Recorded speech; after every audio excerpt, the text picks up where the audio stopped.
तो स्टूडेंट्स, आज की इस वीडियो में हम बात करने वाले हैं आज के टॉपिक के बारे में। और आज का टॉपिक है कर्व ट्रेसिंग। बिल्कुल एसिम्पटोट्स के बाद जो नेक्स्ट टॉपिक हमारा स्टार्ट होगा वो होगा कर्व ट्रेसिंग।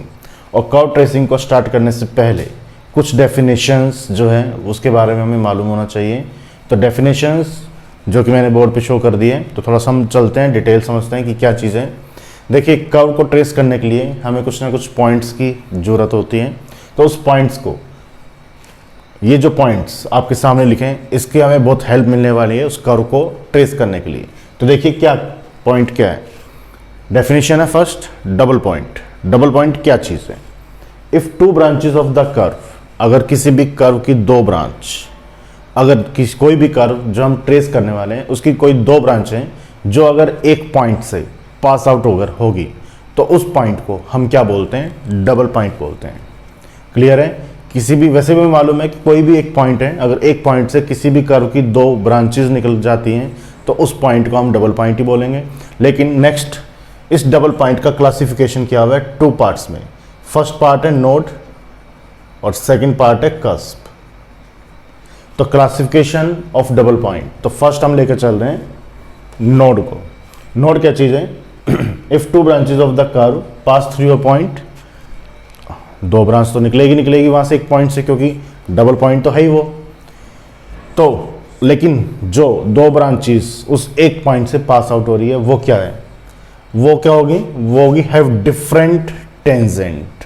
तो टेंजेंट के बिहाफ पर ये डिफरेंशिएट कर रहे हैं। अगर किसी भी कर्व की दो टेंजेंट हैं और वो एक पॉइंट से पास आउट है और वो दोनों टेंजेंट डिफरेंट हो, तब वो कर्व क्या होगा? Then such a point on a curve is called node. तो वो पॉइंट नोड कहलाएगा। क्लियर है? अब नोड क्या चीज़ होती है? Node be always a closed curve. जो नोड होगा वो एक क्लोज कर्व होगा। अब इसका हेल्प क्या है हमारी कर्व ट्रेसिंग में? बहुत बड़ी हेल्प है, क्योंकि आपको क्लियरली ये बता रहे हैं कि जो, अगर आपको ये क्लियर हो जाता है कि उनकी जो टेंजेंट है उस कर्व की अगर वो डिफरेंट है, तो आपको ये पता चल जाएगा कि जो कर्व हमारा बनने वाला है वो एक क्लोज कर्व होगा। कुछ इस तरह से हो सकता है वो कर्व क्लोज है, हो सकता है कुछ इस तरह से बन जाए, हो सकता है कुछ यहाँ हो जाए। तो एक हमें आइडिया लगेगा कि जो हम कर्व ट्रेस करने वाले हैं उसमें एक क्लोज, कुछ एक लूप, क्लोज लूप जो है वो जरूर बनेगा, एक क्लोज कर्व जरूर होगा।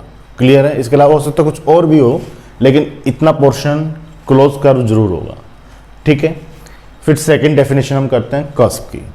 If two branches of the curve pass through a point have common tangent, यानी सेम टेंजेंट। अगर किसी भी कर्व की टेंजेंट हमारे पास है और वो दोनों टेंजेंट सेम है और वो एक पॉइंट से पास आउट है, तब हम उसको बोलेंगे कि वो कर्व क्या है? कस्प। वो पॉइंट क्या हो जाएगा?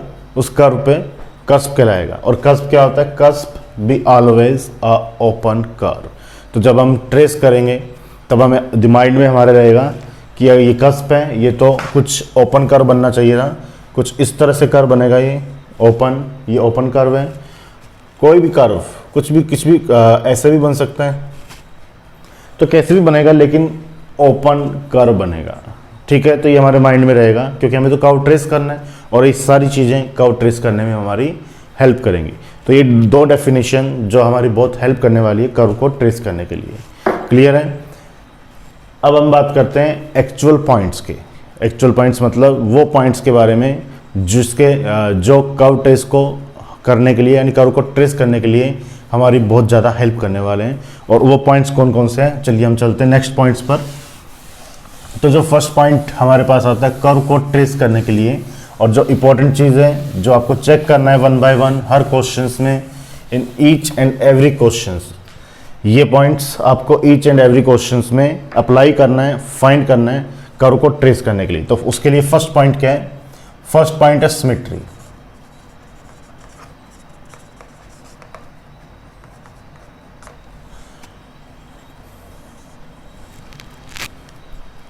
सिमेट्री, तो सिमेट्री के लिए हमें क्या करना है? देखिए, कुछ पॉइंट्स हैं सिमेट्री में भी हमें वन बाय वन कंसीडर करने हैं। तो हम कैसे कंसीडर करेंगे? सबसे पहला पॉइंट, फर्स्ट पॉइंट कर्व को तो हमें ट्रेस करना है, और कर्व ट्रेस करने के लिए हमें चेक करना होगा कि वो सिमेट्रिक है या नहीं, और सिमेट्रिक का मतलब क्या है, और सिमेट्रिक कहाँ कहाँ हो सकती है, वो सब हम डिस्कस करेंगे इस पॉइंट में। तो सबसे पहला पॉइंट क्या, अगर कर्व की इक्वेशन कुछ ऐसी गिवन हो जिसमें if replacing x by negative x and does not affect on the curve, then given curve will be symmetric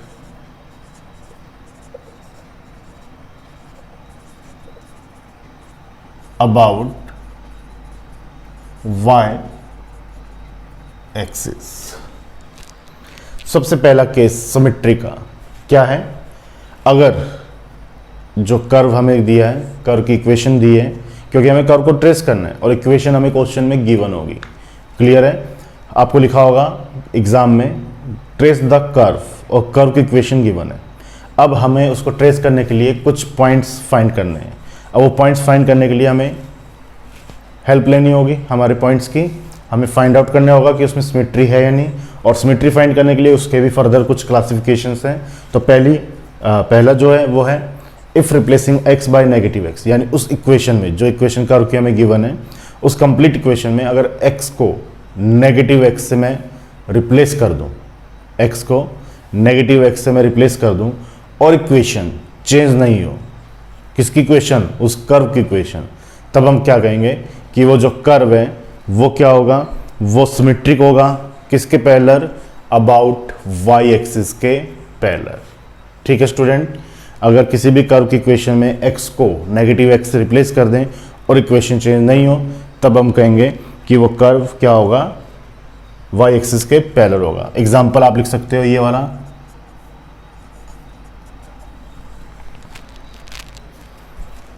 लिख सकते हो, x को नेगेटिव x से रिप्लेस करो, क्या होगा, कोई इफेक्ट नहीं होगा, नेगेटिव x क्या आ जाएगा, पॉजिटिव हो जाएगा, तो क्या होगा, सिमेट्री होगी किसकी, y एक्सिस के पैरेलल, इस कर्व की सिमेट्री होगी y एक्सिस के पैरेलल।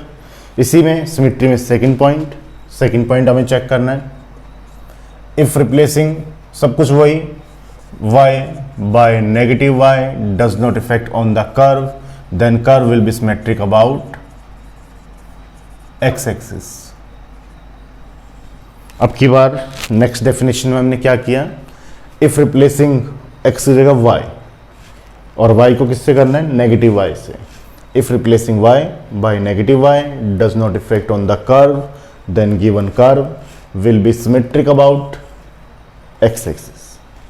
क्लियर, डेफिनेशन वही, जो चीज़ चेंज करने वाली है वो मैंने कर दी है। तो इसके लिए भी एग्जांपल यही है, y को नेगेटिव y से रिप्लेस करके देख लो, और क्या हो रहा है, चेंज नहीं हो रहा, तो क्या होगी, सिमेट्री होगी किसके पैरेलल, x एक्सिस के पैरेलल। y के लिए जब हम करेंगे तो x एक्सिस के पैरेलल सिमेट्री होगी, x के लिए हम करेंगे तो y एक्सिस के पैरेलल सिमेट्री होगी। ठीक है, चलते हैं नेक्स्ट पॉइंट की ओर, third point, if replacing x by negative x and y by negative y does not effect on the curve. अब हमें इन दोनों को एक साथ चेंज करना है। पहले तो हमने इंडिविजुअल करके देखा ना, x को नेगेटिव x से किया, फिर y को नेगेटिव y से किया। अब हम एक साथ चेंज करके भी देखेंगे कि x को नेगेटिव x और y को नेगेटिव y से अगर हम रिप्लेस कर देते हैं तो क्या सिमेट्री होगी, अगर हम कर पा रहे हैं तो सिमेट्री किसके पैरेलल होगी, the symmetry will be parallel about both of axis. और इसका परफेक्ट एग्जांपल है ये, x को नेगेटिव x से, y को नेगेटिव y से, दोनों को एक साथ रिप्लेस करो, क्या हो रहा है, चेंज नहीं हो रही, तो सिमेट्री किसके पैरेलल होगी, दोनों एक्सिस के पैरेलल होगी। तो मतलब क्या है, एक्सिस के पैरेलल सिमेट्री का। आपको मालूम है किसकी इक्वेशन है, सर्किल की इक्वेशन है। अब सिमेट्री क्या कर रहा है, सब एक्सिस के पैरेलल होगी, देख लो जरा, जितना कर्व x एक्सिस के इस तरफ है उतना ही कर्व x एक्सिस के इस तरफ भी है, इसका मतलब x एक्सिस पैरेलल सिमेट्री होगी। y एक्सिस के पैरेलल की सिमेट्री का मतलब जितना कर्व y के ऊपर है उतना ही कर्व y के नीचे ट्रेस हो रहा है सेम। तो इसका मतलब x और y एक्सिस के पैरेलल इसकी सिमेट्री है। जितना कर्व x एक्सिस के ऊपर है उतना ही x एक्सिस के नीचे भी शो हो रहा है। जितना कर्व x एक्सिस के लेफ्ट y एक्सिस के लेफ्ट हैंड साइड है वैसा ही कर्व y एक्सिस के राइट हैंड साइड है। इसका मतलब क्या हुआ, सिमेट्री दोनों एक्सिस के पैरेलल, और यही हमने लिखा symmetry parallel to the both of axis. ठीक है, क्लियर। अब बात करते हैं नेक्स्ट पॉइंट की, इसी में सिमेट्री के नेक्स्ट पॉइंट की, फोर्थ पॉइंट।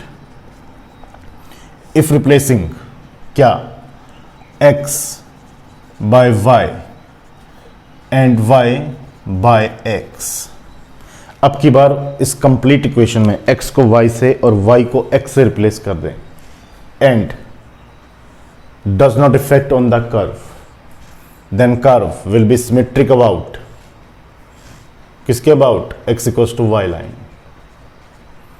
तो कर्व क्या होगा, x equals to y line के पैरेलल सिमेट्रिक होगा अगर x को y से और y को x से रिप्लेस कर दें।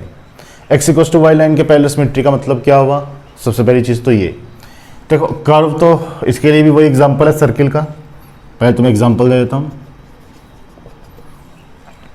x को y से कर लो, y को x से रिप्लेस कर लो, तब भी इक्वेशन बनेगी। यानी x की जगह y पुट करेंगे और y की जगह x को रिप्लेस करेंगे तो इक्वेशन तो वही आ रही है, इसमें कोई चेंज थोड़ा ना हो गया। x और y आगे पीछे एडिशन में हम कर सकते हैं, x को y से y को x से रिप्लेस किया तो ये इक्वेशन आ गई। तो क्या होगी, इसकी symmetry x equals to y line के पैरेलल भी होगी। x equals to y line क्या होती है, ये होती है। अगर curve x axis x equals to y line के पैरेलल यहाँ पे जितना ट्रेस हो रहा है उतना ही कर्व यहाँ ट्रेस होगा, जितना कर्व यहाँ ट्रेस हो रहा है उतना ही कर्व यहाँ ट्रेस होगा। और ये तो हो ही रहा है, सर्किल है, ये तो पैरेलल है सारी, तो इसको बोलते हैं y equals to x line के पैरेलल। नहीं तो और कोई एग्जांपल देख लीजिए, y equals to x line के पैरेलल। अगर मान लीजिए कर्व कुछ इस तरह से ट्रेस हो रहा है y equals to x line के पैरेलल, तो कुछ यहाँ भी ऐसे ही ट्रेस होगा। तो y equals to x line के ऊपर और नीचे सेम कर्व ट्रेस होंगे तो हम कहेंगे कि जो सिमेट्री है वो y equals to x line के पैरेलल है। क्लियर है ये सिमेट्री भी। नेक्स्ट सिमेट्री हम चेक करेंगे, fifth. If replacing x by negative y and y by negative x does not effect on the curve. अगर x को नेगेटिव y से और y को नेगेटिव x से हम रिप्लेस कर दें और इक्वेशन में कोई चेंज नहीं आए तब हम कहेंगे क्या, symmetry will be parallel to the x equals to negative y line. x equals to minus y line के पैरेलल इसकी क्या होगी, सिमेट्री होगी। अब इसका एग्जांपल, हम इसका एग्जांपल क्या ले सकते हैं, अगर x को माइनस y से y को माइनस x से रिप्लेस करें और सिमेट्री क्या हो, चेंज नहीं हो, तो इसका एग्जांपल क्या रहेगा,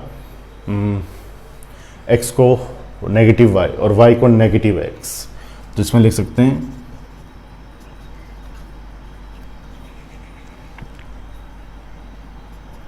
x को नेगेटिव y और y को नेगेटिव x से रिप्लेस कर रहे हैं और इक्वेशन चेंज नहीं हो रही है, तो इसमें भी वही एग्जांपल लिख सकते हैं हम, यही,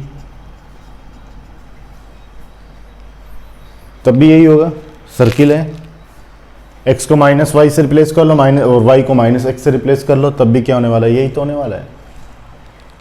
ये क्या आ जाएगा, प्लस का वाई स्क्वायर, ये प्लस का एक्स स्क्वायर हो जाएगा। और अब x equals to minus y line कौन सी होती है, x equals to minus y line ये होती है। अब इसमें भी कर्व सर्किल बनना है तो सर्किल की यहाँ पे जितना curve y equals to minus x line के ऊपर होगा उतना ही कर्व नीचे ट्रेस करेगा। तो कर रहा है, सर्किल है, ये तो सभी जगह करेगा, सेम सिमेट्री देगा, सर्किल है। तो इस इक्वेशन से ये सभी केस हमारे सोल्व हो रहे हैं। और लास्ट पॉइंट, सिक्स्थ पॉइंट,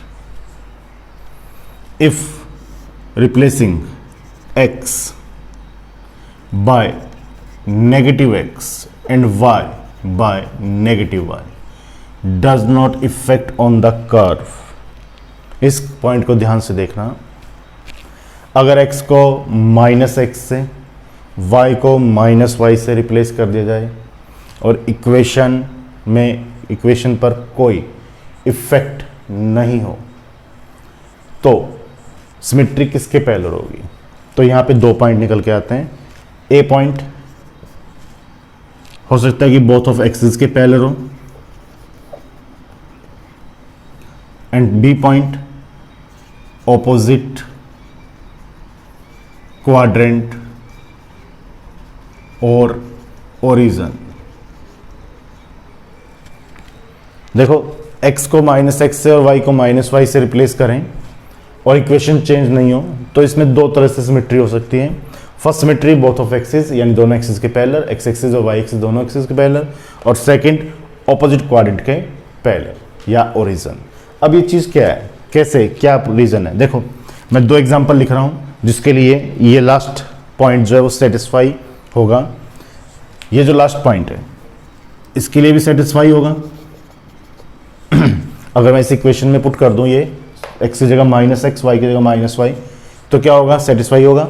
और इसके लिए भी सेटिस्फाई होगा।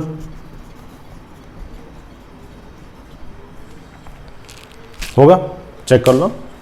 x को -x से, y को -y से जब रिप्लेस करोगे तो क्या आएगा, -x³ -y³ का 3ax। दोनों साइड नेगेटिव कॉमन लेके कैंसिल आउट कर देंगे, वापस ये इक्वेशन आएगी। तो इसका मतलब इफेक्ट नहीं हुआ। अब देखिए ये और ये जो दो कर्व मैंने एज एग्जांपल शो किए हैं, ये कर्व है जिसकी डिग्री क्या है, E1 है 2, और ये कर्व है जिसकी डिग्री x और y की क्या है, ओड है, ये 3 और ये 1 है। इवन डिग्री के लिए भी जब ये कंडीशन सेटिस्फाई हो सकती है और ये कंडीशन ओड डिग्रीज के लिए भी सेटिस्फाई हो सकती है। अगर इवन डिग्रीज के लिए ये कंडीशन सेटिस्फाई हो तो हम लिखेंगे symmetry parallel to the both of axis. अगर ये कंडीशन ओड डिग्रीज के लिए सेटिस्फाई हो तब हम लिखेंगे कि symmetry parallel to the opposite quadrant और ओरिजिन। देखो बोथ ऑफ एक्सिस तो आपको मालूम है सर्किल है, सर्किल सभी एक्सिस के पैरेलल सिमेट्री होती है, एक्स और वाई, जैसे कि हमने इस केस में डिस्कस किया था। ये केस वही है, बोथ ऑफ एक्सिस वाला ही है, ठीक है। अब ऑपोजिट क्वाड्रेंट में कैसे होती है, देखिए ऑपोजिट क्वाड्रेंट का मतलब क्या है और ये कैसे सिमेट्री होगी ये मैं बता देता हूं।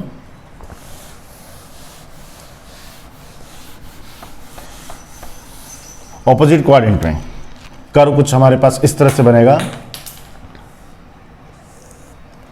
ऑपोजिट क्वाड्रेंट क्या होते हैं, फर्स्ट और थर्ड क्वाड्रेंट ऑपोजिट है, सेकंड और फोर्थ क्वाड्रेंट ऑपोजिट है, और इन दोनों में अगर कर्व, मैं ये कहता हूं कि अगर कर्व फर्स्ट क्वाड्रेंट में कुछ ऐसा बनेगा तो थर्ड क्वाड्रेंट में भी ऐसा ही बनेगा, तो ऑपोजिट क्वाड्रेंट में सिमेट्री हो गई। अगर कर्व सेकंड क्वाड्रेंट में कुछ इस तरह से बनने वाला है तो वो फोर्थ क्वाड्रेंट में भी कुछ इस तरह से बनेगा। क्लियर है, तो सिमेट्री है ऑपोजिट क्वाड्रेंट में। अब ओरिजिन क्यों है, क्योंकि ओरिजिन भी तो है यहाँ पे, तो ये सिमेट्री जो हो रही है इनडायरेक्टली ओरिजिन के पैरेलल भी तो हो रही है। ऑपोजिट क्वाड्रेंट के बीच में क्या आएगा, ओरिजिन तो आएगा ही आएगा, चाहे सेकंड और फोर्थ ले लो तब भी ओरिजिन आएगा, फर्स्ट और थर्ड ले लें तब भी ओरिजिन आने वाला है। तो ओरिजिन के पैरेलल भी सिमेट्री हम बोल सकते हैं इसको, इसलिए ऑपोजिट क्वाड्रेंट और ओरिजिन। क्लियर है, तो ये तो सब कॉन्सेप्ट्स हैं हमारे किसके रिगार्डिंग, सिमेट्री के रिगार्डिंग। तो फर्स्ट पॉइंट आपको चेक करना है सिमेट्री। अब आया था सेकंड पॉइंट पे, कर्व को ट्रेस करने के लिए पहले सेकंड पॉइंट हमारे पास क्या होना चाहिए, तो सेकंड पॉइंट होगा नेचर ऑफ ओरिजिन।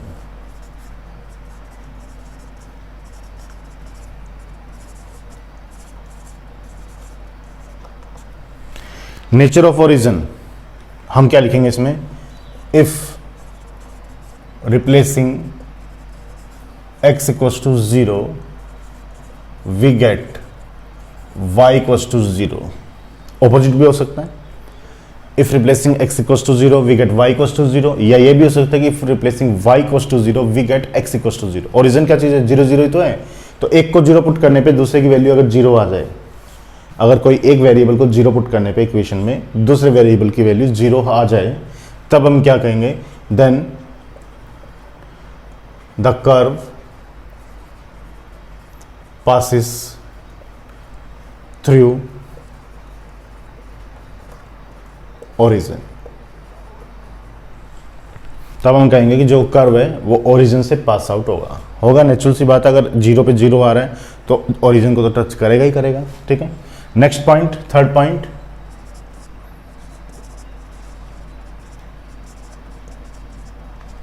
एसिम्पटोट्स।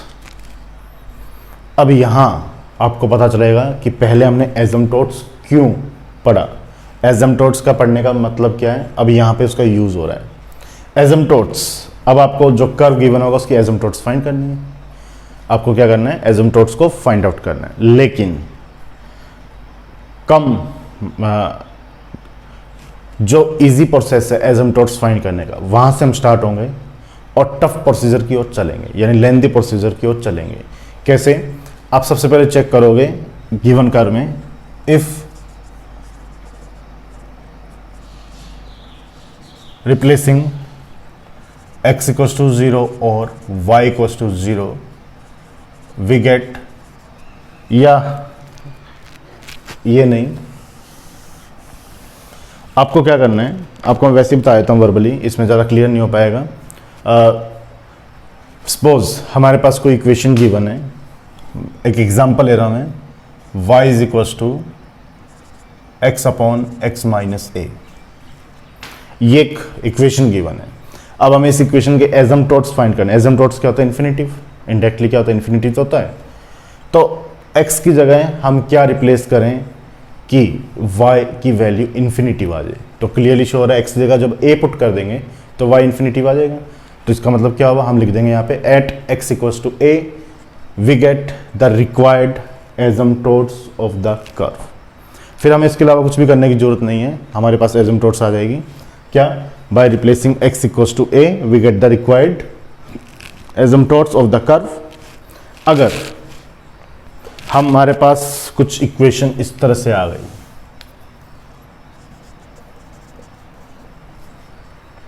तब यहां पे कुछ भी आप रिप्लेस कर लो, x की जगह y कभी भी इन्फिनिटिव नहीं आएगा, कभी नहीं आएगा।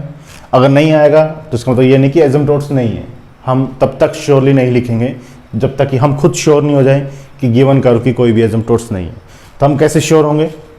फिर हम अपना वो मेथड अप्लाई करेंगे, कौन सा? कोऑर्डिनेट एक्सिस के पैरेलल। कोऑर्डिनेट एक्सिस के पैरेलल हम चेक करेंगे क्या इसकी कोई एसिम्पटोट्स है या नहीं। अगर कोऑर्डिनेट एक्सिस के पैरेलल भी हमें इसकी कोई एसिम्पटोट्स नहीं मिलती है, तब हम क्या करेंगे, फिर हम फाइंड करेंगे हमारा लेंथी प्रोसीजर से। लेंथी प्रोसीजर क्या है? Phi n m, phi n minus 1m, जो हमने ये क्वेश्चन किया था सबसे पहले एसिम्पटोट्स में, उसके थ्रू हम चेक करेंगे क्या उसकी एसिम्पटोट्स है या नहीं। अगर तीनों मेथड से एसिम्पटोट्स नहीं मिलती है हमें, तब हम कहेंगे क्या, कर्व हैज़ नो रियल और no एसिम्पटोट्स।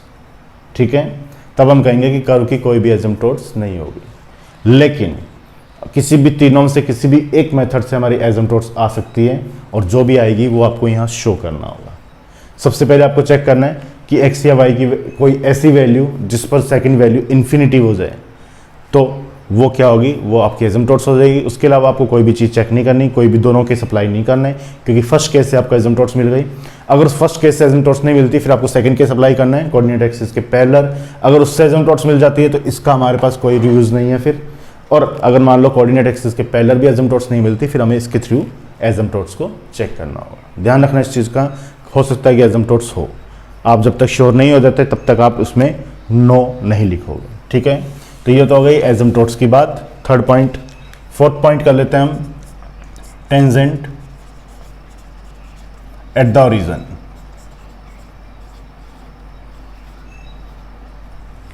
Tangent at the origin.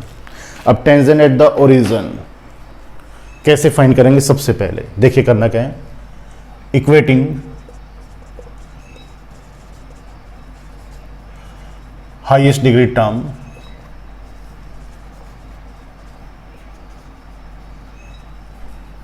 to equating the coefficient of highest degree terms, equating the coefficient of highest degree terms to 0, we get required tangent at the origin. Equating the coefficient of highest degree terms to 0, we get required tangent at the origin. अब यहाँ पे देखिए एक question ये भी आता है क्या, कि अब मैंने यहाँ पे सिर्फ इतना ही लिखा है कि equating the coefficient of highest degree term, लेकिन ये नहीं लिखा किसका, एक्स के या वाई का, किसका, एक्स का या वाई का। तो इसमें लिखने की जरूरत नहीं है। इक्वेशन में जो भी हाईएस्ट डिग्री टर्म्स का हो उसका कोफिशिएंट चुपचाप आप जीरो के इक्वल पुट कर दो। सपोज इक्वेशन हमारे पास ये चल रही है x square y square plus x y plus x q y q, कुछ भी है। तो हाईएस्ट डिग्री टर्म्स क्या है, ये हायर डिग्री है, x square y square 4 degree है। इसके कोफिशिएंट को आप डायरेक्ट जीरो के इक्वल पुट कर दो। अगर होता है टेंजेंट आ रही है तो ठीक है, अगर नहीं आती तो हम लिख देंगे there is no tangent for the given curve. ठीक है, अब हमने जो स्टार्टिंग में, इस लेक्चर के स्टार्टिंग में दो डेफिनेशंस की थी, कस्प एंड नोड, उनका यूज यहां होगा। वहां पे क्या था, जब किसी भी कर्व की दो टेंजेंट एक पॉइंट से पास आउट हो और वो दोनों डिफरेंट हो तब हम क्या कहेंगे, नोड, और अगर वो दोनों सेम हो तब हम क्या कहेंगे, कस्प। तो ये टेंजेंट आ गए। अगर यहाँ पे दो टेंजेंट आपको मिल रही हैं और आपको देखना होगा कि वो दोनों टेंजेंट अगर डिफरेंट हैं तो आप लिखोगे the curve will be a node. अगर वो दोनों टेंजेंट सेम है तब आप लिखोगे the curve will be a cusp. तो आपको और आइडिया हो जाएगा कि जो कर्व ट्रेस होने वाला है वो ओपन कर्व है या क्लोज कर्व है। तो ये डेफिनेशंस कस्प एंड नोड, ये दोनों डेफिनेशंस यहाँ अप्लाई होगी इस पॉइंट के लिए। क्लियर है, इस पॉइंट के लिए दोनों डेफिनेशंस आपकी अप्लाई होनी है। फिर इसके बाद आपको करना क्या है, पॉइंट्स, आपको फिर पॉइंट्स फाइंड आउट करने हैं। कर्व को ट्रेस करने के लिए पॉइंट्स भी तो चाहिए आपको। तो फिफ्थ, पॉइंट्स। पॉइंट्स कैसे फाइंड करोगे, सिंपल, एक्स और वाई की आप टेबल बनाओगे। एक्स और वाई की फॉर्म में, कार्टेशियन फॉर्म में जब कर्व गिवन हो तो उसकी क्या करोगे, टेबल बनाओगे। अभी हम कार्टेशियन फॉर्म की बात कर रहे हैं क्योंकि सभी में एक्स और वाई को मैं करवा रहा हूं आपको। जब कर्व हमें ट्रेस करना हो कार्टेशियन फॉर्म में तब कैसे करेंगे, उसके लिए आप सारा ये जितना भी फार्मूला या जो भी मैं प्रोसेस लिखवा रहा हूँ ये कार्टेशियन फॉर्म के लिए। तो एक्स और वाई की फॉर्म में इक्वेशन गिवन है और आपने छोटी क्लासेस में किया होगा, कर्व को प्लॉट किया होगा, ग्राफिकली बनाया होगा, ग्राफ पेपर पे बनाया होगा। तो कैसे बनाते थे, एक्स की वैल्यू से वाई की वैल्यू फाइंड करते जाते थे। तो ऐसे ही आपको एक्स और वाई की वैल्यूज़ को फाइंड आउट करना है। जब सारी वैल्यूज़ आ जाएंगी आपकी, आप श्योर हो जाओगे कि हाँ हमने पता चल गया कि कर्व किस किस के बीच में लाई कर रहा है, कैसे कैसे पॉइंट्स के बीच में लाई कर रहे हैं। उसके बाद आपको क्या करना है, उसके बाद इस पॉइंट के बाद आपको कर्व को ट्रेस करना है, कर्व ट्रेस करना है। और फिर कर्व ट्रेस जब हो जाएगा तो कर्व ट्रेस होने के बाद एक पॉइंट हम और डिस्कस करेंगे, वो करेंगे रीजन। रीजन में हम लिखेंगे कि वो कर्व एक्स या वाई एक्सिस के बीच कहां से कहां तक लाई कर रहा है, वो हम यहां लिखेंगे। तो ये हमें तब पता चलेगा जब हमारे पास पॉइंट्स आ जाएंगे और कर्व ट्रेस हो जाएगा, तब हम उसमें इजीली लिखेंगे कि वो जो रीजन है यानी कि जो कर्व है वो किस किस के बीच में लाई कर रहे हैं। तो ये उसके लिए क्या होगा, रीजन होगा। ठीक है स्टूडेंट्स, ये सभी पॉइंट्स कर्व ट्रेसिंग के लिए बहुत बहुत बहुत इंपॉर्टेंट हैं। ये सभी पॉइंट्स आपको याद होने चाहिए जब भी हम क्वेश्चन स्टार्ट करें कर्व ट्रेसिंग का। तो उससे पहले ये सभी पॉइंट्स आपको क्लियर भी होने चाहिए और आपको याद भी होना चाहिए। कंप्लीट प्रोसेस आपको याद होना चाहिए। सबसे पहले हमें सिमेट्री फाइंड करनी है। सिमेट्री के कुछ 5 और 6 केसेस हैं, उसको हमें अच्छे से याद करना है कि किसको रिप्लेस करेंगे तो हमारे पास सिमेट्री किसके पैरेलल होगी। फिर इसके बाद हमें नेचर ऑफ ओरिजिन फाइंड करना है। ये सिंपल है कि 0 0 ओरिजिन हमें मालूम है, अगर एक को 0 पुट करने में सेकंड 0 आ रहा है तो ओरिजिन से पास आउट होगा। अगर नहीं आता हम लिख देंगे curve does not pass through origin. ठीक है, क्योंकि आपको आइडिया लग जाएगा ना जो कर्व ट्रेस होने वाला है वो ओरिजिन से पास आउट होगा या नहीं। थर्ड, एसिम्पटोट्स। अगर उसमें एसिम्पटोट्स होगी तो एसिम्पटोट्स कैसी है, हमने बताया था कैसे ट्रेस होती है कि उस कर्व के साथ साथ इनफाइनाइट तक ट्रेस होती है, तो हम ट्रेस करेंगे। अगर नहीं है तो नहीं करेंगे। Fourth, tangent at the origin. तो टेंजेंट हमें फाइंड आउट करनी है ओरिजिन पे उस कर्व के लिए। अगर आती हैं और 2 आ रही हैं और वो डिफरेंट हैं तो नोड, अगर सेम है तो कस्प। तो उससे भी हमें आइडिया हो जाएगी कर्व जो ट्रेस होने वाला है वो ओपन है या क्लोज है। उसके बाद हमें पॉइंट्स फाइंड करने हैं जिससे कि हमारे जो कर्व को ट्रेस करने की जो पिक्चर है वो और क्लियर हो जाएगी। और बाद में कर्व ट्रेस करने के बाद रीजन ये डिनोट करता है कि कर्व कहाँ लाई करेगा, किस एरिया में, किस एक्स और वाई एक्सिस के बीच में कितना जो है वो लाई कर रहा है।